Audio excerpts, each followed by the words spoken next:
Hello and welcome to the Organic Gardening Podcast. My name is Sarah Brown and this episode is a little add-on to our usual monthly podcast. If you remember, in our last episode we heard Chris chatting with his old friend and mentor, George Anderson. George was head of horticultural training at Edinburgh Botanic and he now presents the popular Scottish gardening TV programme at Beechcroft. When we last heard them, Chris took George back over the many years they've both been gardening. But in this episode, they go for a walk round his garden. It's for the real gardening enthusiasts amongst you, when George shares tips on rare plant varieties, as well as propagating and seed sowing. I should mention it was recorded back in May, so you might spot some of the plants they talk about were in flower then, or even still in seedling form. Here they are discussing a particularly rare tree. So you've got some quite unique stuff in here then? Different things. Different things. Yeah. That is the phyllo tree. Come and feel the bark. Wow, that's incredible. So it's got really heavily exfoliating bark, which just means it's all crispy, and that's incredible. Well, it's like phyllo. It's amazing. It's exactly like phyllo pastry. The common name is the phyllo tree.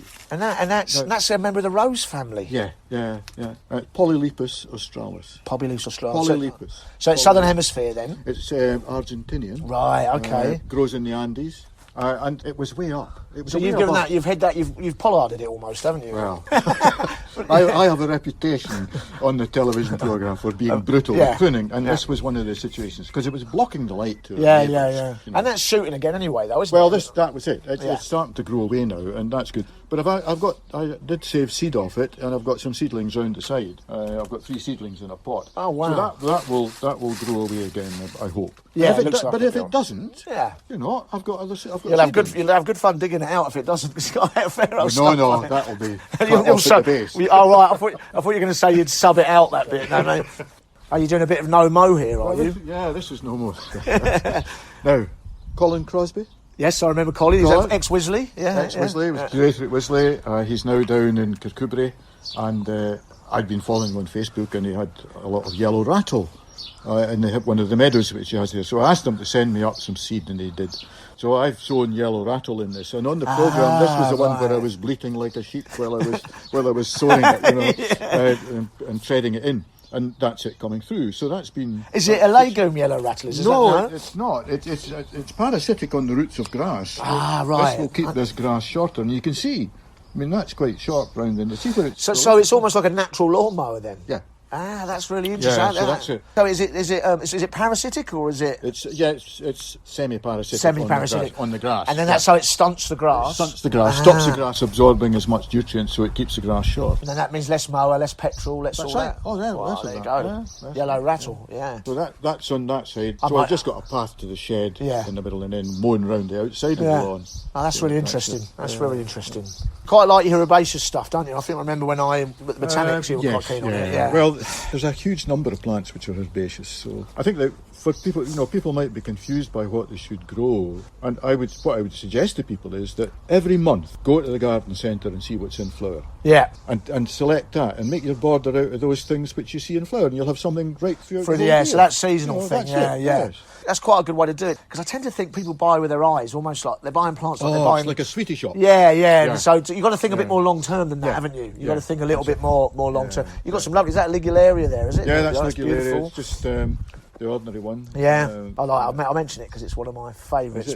And the thing also of herbaceous, it's important to point out to people, is it's fairly easy to grow, isn't it? It's not quite hard stuff. Stick it in the ground. Yeah. And do you lift and divide it? How often would you lift and divide it? This has not been lifted and divided. All I do is cut bits off the edge when it just gets too far. Right. I just cut bits off the edge. So you contain it basically. Yeah. The plant over here, this fellow, this is a Diacia, which are South African plants, right? That's Diacia personata, which gets up, as you can see, it gets up to about 1 metre and more tall, and that will be covered in pink flowers from middle of June right through until about October. Right through to the frosts. It featured in a lot of the background and some of the shots that were done for television, and people asked about it. Because it's not that common, is it? No, it's not common. So what I've done is, because I sit at the window and have breakfast, I've got this plant and I've planted some youngsters over there. Yeah. But these were just cuttings. Right. God, I love propagating. Yeah, No, I do do. you? I Yeah. do. Just trying cuttings. Yeah, so just experiment. I think it's Right, one of, It doesn't matter if it doesn't work. Of course, you haven't spent anything, have you? No. So these are. I mean, that's all from cuttings. Yeah. This giant fennel. Yeah, that's was from seed, which I got from somewhere. So your cuttings wise, you're doing seeds, softs, semi-ripes, hards? Yes, you did a whole yeah, range, I did did a you? whole range, Yeah, yeah. And you put them into a propagator with them. No, I'll show you. Simpler what I than do. that. Okay. Oh, I'll show you what I do. Okay. I always think when I've been a head gardener, I always think that the greenhouses are my paints. This is my paints in the gardens. The palette. That's quite a nice way to look at it. There's loads going on in So here. that's what I use these fruit containers for. So I'll just describe it. It's a 1 litre milk carton, which is put drainage in, cut the top off, and now it's got lots of salad plants, microgreens, that kind of thing. Yeah, that's right. Yeah, lovely. And So that's all recycled plastic. That's all recycled. They're all right. Just hanging up there. So there's enough salad in that. Yeah, there is. For one serving. Yeah, you get a good bowl of salad out of that. Yeah, that's enough. But the cuttings. So this is all homemade propagator as well, isn't it? That's right. Yeah, right. So that's like a mushroom palette or something, is it? Well, that's strawberry or Strawberry grape. palette, yeah. And then just a piece of. And with they've got the holes in the side of them anyway, and you just put a piece of string and put it through, and then that's their little salvia's been rooted in there. Yeah. Brilliant. So that's what happens here. Dahlias, which have been rooted in the same way. Wow, you got the old tin cans here, look, with the drainage in. Well, Jill makes a lot of marmalade, so the tin cans that the marmalade or the orange pulp comes in, I use them and just. So you just put some drainage holes in, and that Yeah. works away. Yeah. I find, however, that it's difficult getting a plant out of this once it's rooted because this is ribbed. You want the ribs going the other way, wouldn't you? That's right. Yeah. But you've got quite a lot on the go there, haven't you? Yeah.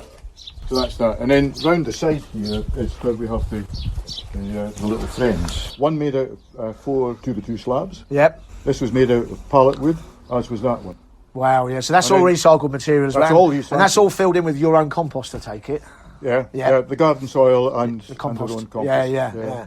So you've got loads going in there. Was it spinach and lettuce and Pak choy as well. got a few broads in there as well, haven't you? Broad beans there. There's some. These are for the allotment. These runner beans and things like that. Well, this is all the squashes and pumpkins. Beautiful, yeah. I was sowing those when I was still eating from last year. Yeah, squashes are value, aren't they? They're You just get, really good. And the same with the potatoes. I'm still using last year's potatoes. Right.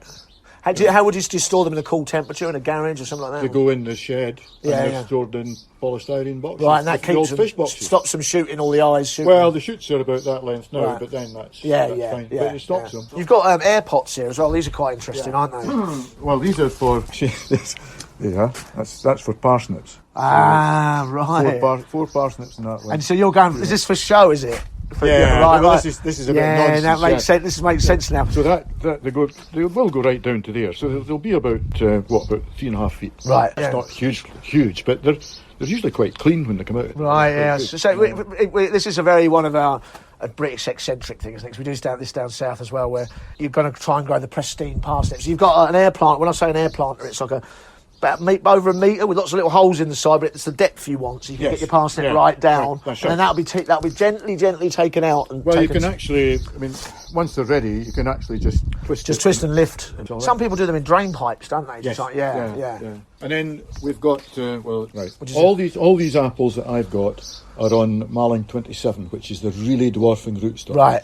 And in the garden here, remembering it's just a suburban garden, I will have about 15 different cultivars. Wow, and they're all grown as cordons, I suppose. All grown as single stems. Single stem cordons. Wow, that's 15 varieties. Yeah, a couple of gooseberries. Gooseberries there, yeah. But at the allotment, I've got about another 15 Have you? varieties. You like an apple, I take it. Well, you see, from the time the Beauty of Bath start, which is the one that was next to the seat where we were sitting, the Beauty of Bath starts in August. I used to think about that as a school bag apple. That's the one I used to take to school when the school opened in August. Right, yeah. So that was So that would be like a heritage variety then, really, wouldn't it is, really. Yeah. And then we go right through the whole lot until at the end we're eating something like Norfolk Royal Russet, right through in March. Right, so you get them for a really long season. Long season, and we usually have it grated on cereal in the morning. And they, wow, that's no wonder you look so healthy, mate.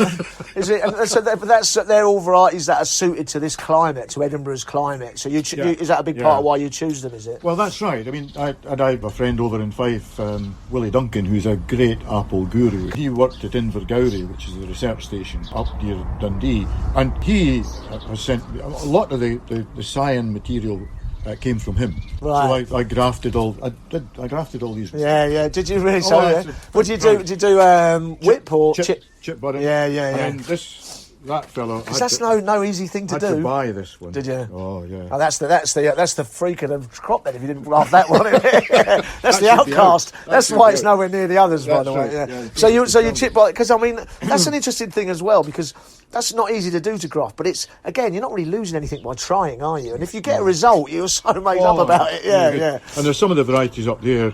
There's a couple of trees which weren't doing very well, so I got some wood from Willie, some cyan wood, and I've grafted onto them. So we'll see if they come. But this is the compost setup. Wow. Yeah. And this is, I'll say, definitely a nerve centre. There's lots of little plants on the go here, isn't there? And you've got the 3 bays. One in the middle is the one you're filling up currently. That's the one that you fill up currently. Yeah. And then you'll flip that and start again. All that stuff goes into there.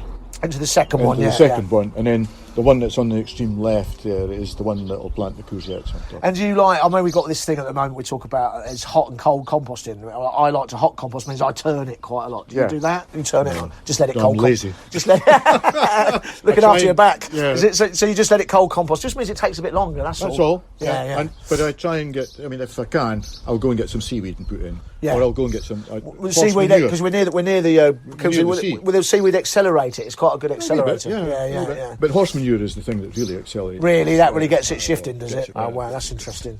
These are just all the bulbs. Yeah, this year I had all organic bulbs, and because they produce them through permaculture. Yeah. 7-year cycles apparently, and.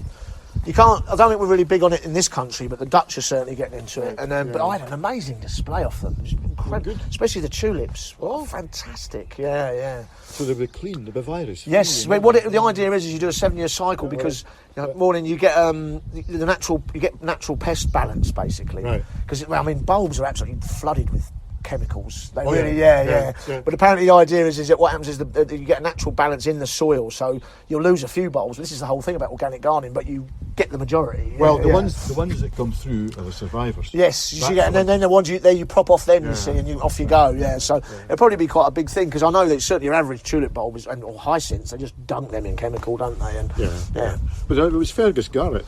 He was the guy that successional gardening and things like that, where you get layers through at various times, and talking about tulips and saying that, if you plant tulips and they survive and you find to come back a second year, plant more of the same one. Yeah. So because then you eventually build up a stock which is going to be reliable. Exactly. Can I show you what I did? Yes, of course. To the phylum, which is of course Japanese. Burnt dram tree. Yeah. It was right up in this space here. That's it. That has had a haircut, I will point out. Look, so it's shooting again. Look at that. Already. Yeah. I saw it. It used to in Tokyo itself seeds along the railway banks and stuff. So it's kind of Pulwoni as you get there as well, and it is capable of spreading. But it's taken your haircut anyway. Well, it has. Yeah, it's a foot off the ground. And that was to let the light back into the border. That was to let the light back in. Yeah. Because and that plant at the back, that Olearia. That's a nice plant. I did a programme on Colonsay once. Yeah. Over in Colonsay, and it was in a garden there, and they just took one cutting, and I've got 2 now. And Olearia is a brilliant, it's a brilliant border shrub. Really, white flower, nice. It's very hardy, isn't it? The one at the front of the house is much better. It's just a good. I always kind of see the shrub in amongst all this herbaceous. I always see the shrubs as a sort of bouncer plant. Well, they're the ones for the winter. Yeah. They form the backbone of a plant, don't they, in many ways. This came from Martin, and that is Latua pubiflora. It's a Chilean plant, and it has flowers. It's in the potato family, believe it or not. It's flowers like a foxglove flower. Wow. Inflated. So that's quite a rare plant. It's unusual. Yeah. Let's say it's unusual. It flowers well. I've had seed on it. I've actually sent seed to other people. And that's quite good. This maybe like a heritage seed of passing it on to other gardeners rather than bulk buying it from China. Well, the thing is that the best way to keep a plant is to give it away. Yeah. It's a good expression. So we're in your front garden now, and I love it. We're quite near the coast. I can smell that lovely sea air. Yeah. This is really nicely planted. Loads going on in it. It's got mulch with gravel. It's got quite an aquatic feel to it, I suppose. Right. This was an area which was paved. The whole thing was paved, and there was just a little margin round the outside which had plants in it. So I started digging it all out, and I thought, this is stupid. It's a bit why dig out? Because there was a lot of bottoming, a lot of hardcore underneath. So I just sort of eased the hardcore up and planted stuff on the top of it. Right, so you all used- this stuff you was used just it. planted into gravel. Yeah. So you basically used the Just use situation. what was there. Yeah, right. Don't right, try yeah. and change it. Yeah, Don't try and make it something else. You've got loads of stuff going on in here, haven't you? Yeah. Grasses. Well, there's the grass. I do like grasses. That's a New Zealand grass. That's China clover. Beautiful, isn't it? Lovely sort of bronzy shimmer to it. And... Baboons from Ethiopia. Which I know. way Yeah, up in the Highlands. That's what they look like. Is it? Yeah, really. You go and look at them on the internet, and they've got the really long hair. manes, Yeah. That's what that looks like. Yeah, it's brilliant. But that's New Zealand. I travelled in New Zealand 3 years ago. Yeah. Saw mile upon mile of that in some of the... Right, all naturalised. All Brilliant. Daphnes. Yep, I love a daphne. That's flowering Yeah, now. yeah. That's a beautiful scent off that. That's unusual, isn't it? Yeah, that's been cut to the ground. So that's three times. Right, so that's I've reshooting. cut it down 3 times. Right, every plant can take a haircut. This lot here has never been touched since it was first planted. Right. 15 years ago. Yeah. So we've got geraniums, epimediums, ferns. Yeah. So that, and you just let that do its thing. Just that does its thing. That's really interesting because I bet you don't. Maintenance. There's no Exactly. That's I always think a big part of organic gardening is I don't want to see soil. I want to see plant. You get weeds. Of course you do, and then you have to water because the soil dries out, and so this really thick board then just maintains itself. That's just it. Yeah. Brilliant. I mean, that's only 2 foot from the wall, and that's it. We went on a horticultural trip down to Bridgewater, down that way. Went to the local college, and there was a plant in seed. Yep. That's. So you chawed a bit of seed, and here it is. Is it Cassamias here as well? Is it? Right, Camasias. Camasias, sorry. Yeah, they're really beautiful. So that's a great thing about seed, isn't it? You can just nobody really minds if you pinch a bit, do they? No, You know what I mean? It's and you also if you get it regionally, if you get it locally, it's more likely to do well, isn't it? The ones that are local are the ones that have survived. Yes, so they're hardened to your conditions. You bring something in from a greenhouse in Holland and it's been pampered, and you put it out and it just goes boing, it dies. Possibly grown in peat. Yes, exactly. You've got one of my favourite plants on the right here, Euonymus alatus. Yeah, that's it. Love that Japanese plant. It colours up quite well. Beautiful red on it in the autumn. That's it. And then we've got Crinodendron hooperiana. Yeah, that's Chilean, is it? It's Chilean, or is it? Yeah, that's Chilean. Yeah. That's with a red sort of hanging. Oh yeah. They're almost like little drawstring purses. Yeah. Down. And then the hummingbirds get into that, do they? Yeah, no bother. Yeah. Beautiful. This almost looks like a trochidendron, is it? Yes. Oh, what! This is an amazing plant. Better. Hey, there you go. I did. You did manage to teach me something. That is stunning. What a plant that is. I love this plant. And that is in really healthy condition. And I wonder, because I planted this down south a bit, and it seems to struggle a bit more down there. I wonder if it likes the cooler temperatures. It's Chinese, I think, isn't it, originally? Chinese, Japanese. Yeah. Roy Lancaster used to talk about this and said that the colder the temperature, the glossier the leaves. That's what it is then. That's what makes perfect sense. Because I know that in down south, when it gets quite hot and dry, they toil a bit. That actually turns into a tree, doesn't it, if you let it? Oh, yes, it'll turn into a tree. I think at Westernburt have got one that's turned into a small tree. Yeah, that's right. Now, here you are. This is a ribes, is it? Right, ribes speciosum, Californian plant. Great wall shrub. Flat against the wall. It's only coming out, 5-10 centimetres, and it's kind of raining sort of red flowers. Almost like fuchsia flowers. Yeah, very, very beautiful. Yeah. Very beautiful. Yeah. Well, thank you, mate. A trillium. I love a trillium. Yeah. And back to the file of pastry. To the pile of pastry tree. Yeah. And really nice to be here. Really nice to see you again. Thank you for having a chat, mate. George Anderson. Excellent.